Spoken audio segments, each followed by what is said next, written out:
Hello, तो welcome to ISM channel. आज हम लोग यहाँ पे डिस्कस करेंगे एफएल इंडिया के बारे में। और आप लोगों ने एक स्टॉक को देखकर समझ गए होंगे कि आज हम लोग यहाँ पे डिस्कस करेंगे एफएल इंडिया के बारे में डिटेल एनालिसिस। मतलब कि यहाँ पे हम लोग आपको फंडामेंटल भी चेक करेंगे और साथ साथ हम लोग यहाँ पे टेक्निकल में भी फोकस करने वाले हैं।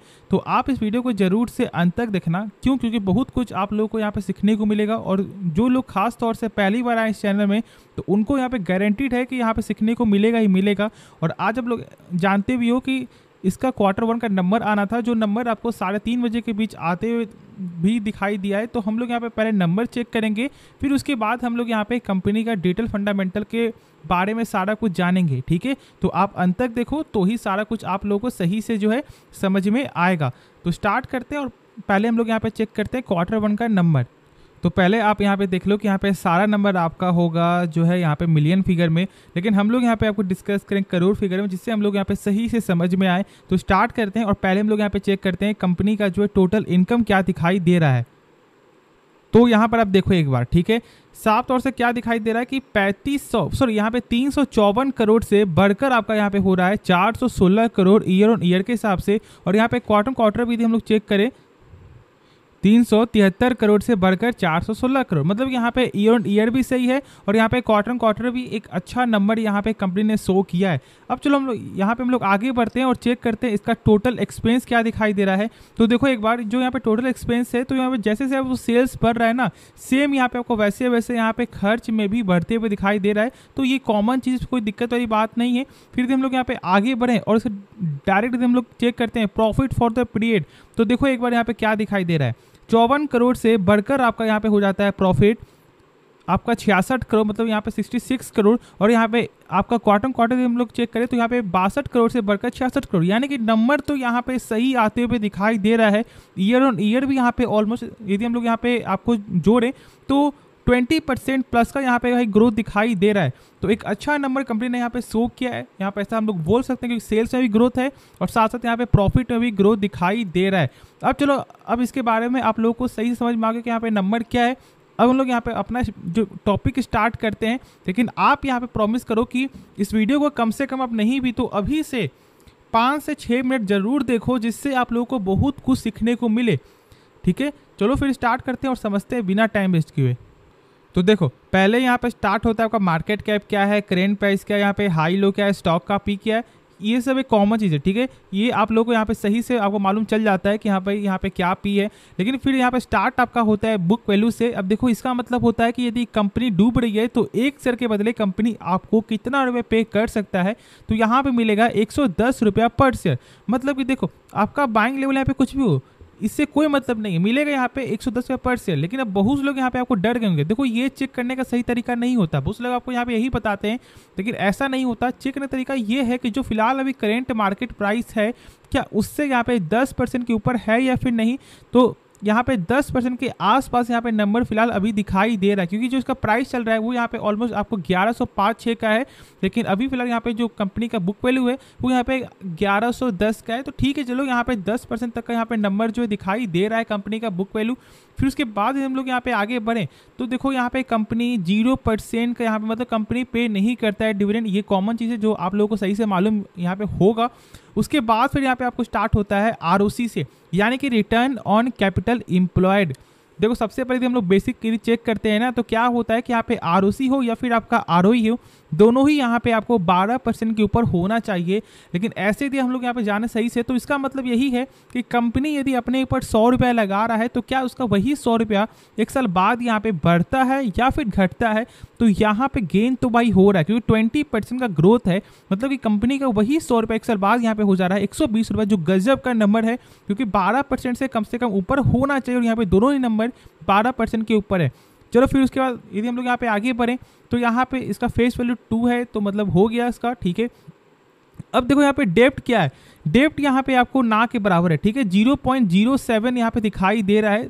बहुत से लोग यहाँ पे क्या चेक करते हैं ना कि बस ये जो आंकड़ा है 1 से कम होना चाहिए, ऐसा नहीं होता। ये 1 से कम होने के बाद भी बहुत सारे टर्म है जो आपको चेक करना चाहिए और इससे सही से मालूम नहीं चलेगा। जो मैं यहाँ पे 2 चीज़ जो आपको यहाँ पे बताऊंगा ना, इससे आपको सही से मालूम चलेगा कि हाँ भाई कंपनी कितनी स्ट्रांग है। और वो यहाँ पे है इंटरेस्ट कवरेज रेशियो और उसके बाद यहाँ पे क्विक रेशियो।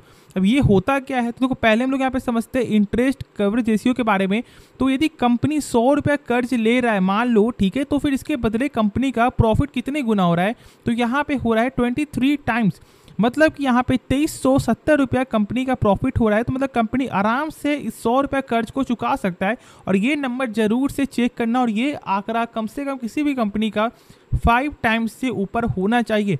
बहुत सारे आपको ऐसी भी कंपनी जिसका डेप्ट आपको 1 से कम होता है, लेकिन उसके बाद भी जो उसका आपको हालात है वो यहाँ पे खराब होता है। जैसे कि यहाँ पे एग्जांपल में आपको नाइका, एक बार जरूर से आप यहाँ पे जो चेकआउट कर लेना कि नाइका का जो डेप्ट है वो यहाँ पे 1 से कम है, जो आप लोग यहाँ पे चेक करते हो, लेकिन जो इंटरेस्ट कवरेज रेशियो है वो यहाँ पे मात्र 1.5 गुना है। मतलब यदि कंपनी 100 रुपये कर्ज ले रहा है तो उसके बदले आपको नाइका का प्रॉफिट यहाँ पे हो रहा है 151 रुपया।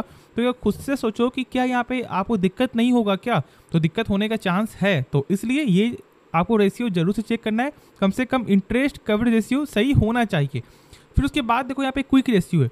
अब यहाँ पे जो इंटरेस्ट जो रेशियो है ना, ये 1 साल का यहाँ पे आंकड़ा दिखाता है, लेकिन जो क्विक रेशियो है वो यहाँ पे दिखाता है आपका शॉर्ट टर्म का, मतलब 2 महीने का, 3 महीने का। अब जैसे कि मान लो यदि कोई डेप्टर बोल देता है कि भाई मुझे 100 रुपया आज के आज चाहिए जो मैंने दिया था आपको, तो क्या कंपनी के पास शॉर्ट टर्म में भी इतना पैसा है, तो हाँ भाई यहाँ पे भी पैसा है।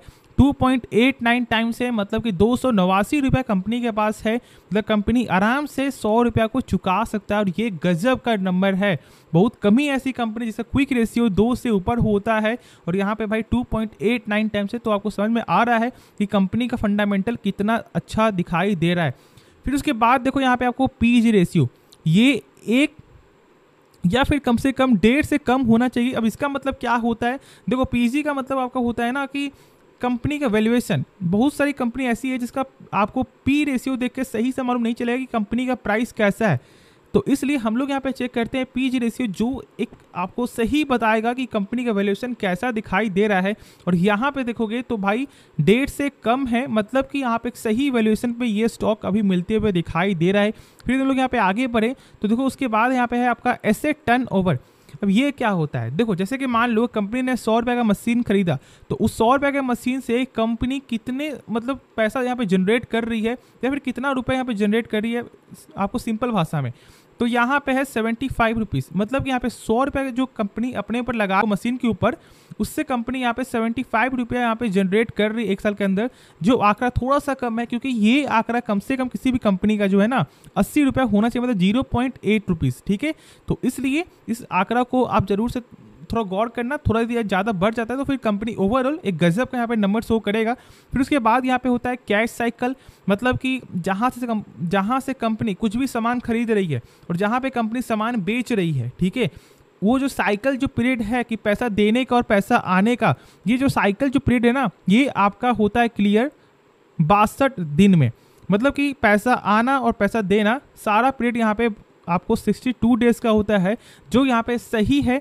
ठीक है, क्योंकि कम से कम यहाँ पे आपको जो है ना, मैं बोल दूं कि 100 से कम, या फिर आप ऐसे बोल दो कि यहाँ पे 80 से कम होना चाहिए, और जिसका माइनस में मतलब उसका और अच्छा है। ठीक है, तो आप जरूर से इस रेशियो को चेकआउट कर लेना। दो ये चेक करना बनता है इसलिए क्योंकि कंपनी का यहाँ पे कैसा बॉन्डिंग है ये आपको इससे मालूम चलता है। ठीक है, तो इसलिए बस मैंने आपके साथ यहाँ पे शेयर कर दिया है। अब चलो हम लोग यहाँ पे आगे बढ़ते हैं और चेक करते हैं इसका क्या। देखो यहाँ पे सेल्स, तो सेल्स यहाँ पे जो अभी मैंने जस्ट बताया इसका नंबर कैसा है, तो यहाँ पे नंबर सही आते हुए दिखाई दे रहा है, तो फिर कोई शक वाली बात है नहीं। और यदि हम लोग यहाँ पे आपको ईयर भी चेक करें तो आप देख सकते हो कि फिलहाल अभी क्वार्टर बाकी भी है, उसके बाद भी यहाँ पे सेल्स में भाई ग्रो करते हुए दिखाई दे रहा है। तो गजब का यहाँ पे कंपनी ने आपको नंबर शो कर रही है फिलहाल। अब यहाँ पे आगे बढ़ते हैं और चेक करते हैं बैलेंस शीट।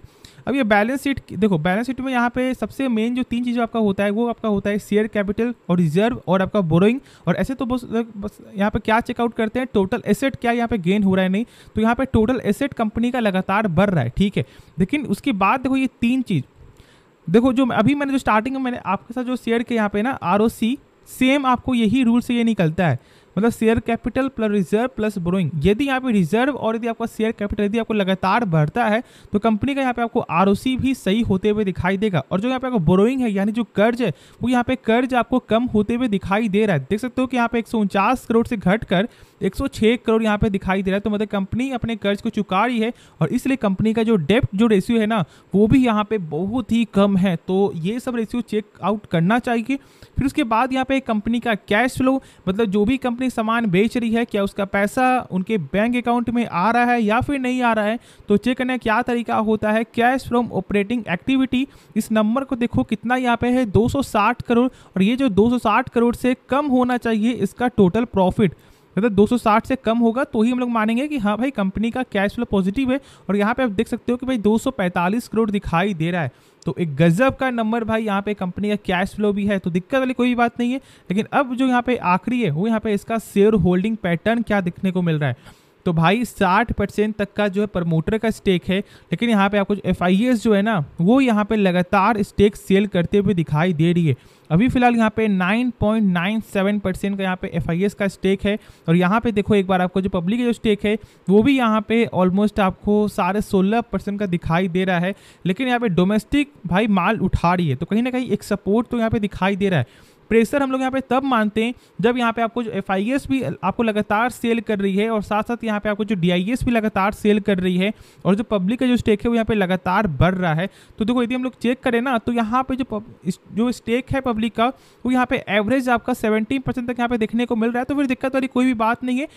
एक ऐसा यहाँ पे आपको नंबर नहीं है कि जो 3-4% से बढ़कर आज यहाँ पे चला गया 20%, ठीक है। तो यहाँ पे भाई पब्लिक स्टेक भी सही है और यहाँ पे FIS जो स्टेक है वो थोड़ा यहाँ पे कमी आते हुए दिखाई दे रहा है, लेकिन यहाँ पे डोमेस्टिक वाले यहाँ पे पुश करते हुए दिखाई दे रहे हैं। तो ठीक है, यहाँ पे आपका ओवरऑल एक कंडीशन यहाँ पे सेफ दिखाई दे रहा है, लेकिन फोकस आप लोगों को जरूर से करना है। और बाकी मैंने सारा कुछ फंडामेंटल आपके साथ यहाँ पे शेयर किया है और आप लोग कमेंट में बताओ कि ये जो फंडामेंटल के बारे में जो मैंने बताया है क्या आपको इसके बारे में पहले से मालूम था, और जो मालूम था आपको वो कमेंट करना है, और जो पहली बार जो आपको सीखने को मिला वो भी आपको कमेंट करना है कि हाँ मैंने इस चीज़ के बारे में मैंने आज पहली बार जाना है। तो ठीक है, अब आपको सही से समझ में आया होगा। बस आप क्या कर सकते हो सपोर्ट के लिए, बस इस वीडियो को लाइक कर सकते हो और इस चैनल को सब्सक्राइब कर सकते हो। तो हम लोग यहाँ पे इसका जानते हैं टेक्निकल। अब यहाँ पे हम लोग आपको चेकआउट करते हैं टेक्निकल, ठीक है। और ये आपको टेक्निकल खुल गया है। तो एक बार यहाँ पे आप गौर करो कि जो इसका यहाँ पे जो सपोर्ट जो बनते हुए दिखाई दे रहा है आपका जो यहाँ पे है ना ट्रेंड लाइन का, वो यहाँ पे अभी भी बरकरार है। तो ठीक है चलो, लेकिन सबसे जो मेन जो आपको लेवल है वो यहाँ पे है 1104 का लेवल। अब ये एक अच्छा सपोर्ट आपको बन गया है, लेकिन एक चीज़ यहाँ पे आप जान लो कि ये सपोर्ट कैसे बना है। तो इसका एक नीचे यदि हम लोग चेक करें ना तो देखो स्टॉक बार बार इसके ऊपर जाना मतलब जाने की कोशिश यहाँ पे कर रहा था, लेकिन ये जा नहीं पा रहा था, मतलब कहीं ना कहीं ऊपर से इसे आपको मिल रहा था यहाँ पे रिजेक्शन, ठीक है। और यदि हम लोग यहाँ पे और थोड़ा यदि करें आपको स्क्रॉल, तो यहाँ पे भी देखो कि आपका ऑलमोस्ट जो है 23 के स्टार्टिंग में ही आपको, ठीक है, प्लस आपको मिड में भी आपको जो है सारे में ये कोशिश कर रहा था कि भाई हम लोग यहाँ पे ऊपर जा रहे हैं, लेकिन कहीं ना कहीं आपको यहाँ पे जो रिजेक्शन मिलता है और यहाँ पे स्टॉक ऊपर नहीं जा रहा था। और फिर देखो यहाँ पे अब जो इसका लेवल है ना वो इसे अब यहाँ पे ब्रेकआउट कर चुका है। तो क्या हम लोग यहाँ पे स्टॉक को बाई कर सकते हैं? तो देखो मेरे हिसाब से यदि आप फॉर द शॉर्ट टर्म के लिए जा रहे हो कर सकते हो, ठीक है, लेकिन अपना स्टॉप लॉस जरूर से मेंटेन करना ये कंपलसरी है, क्योंकि कोई नहीं जानता है कि यहाँ पे 100% कि स्टॉक यहाँ से ऊपर जाएगा या फिर अपन यहाँ से जाएगा नीचे। तो इसलिए अपने बैकअप के लिए स्टॉप लॉस को मेंटेन जरूर से करना।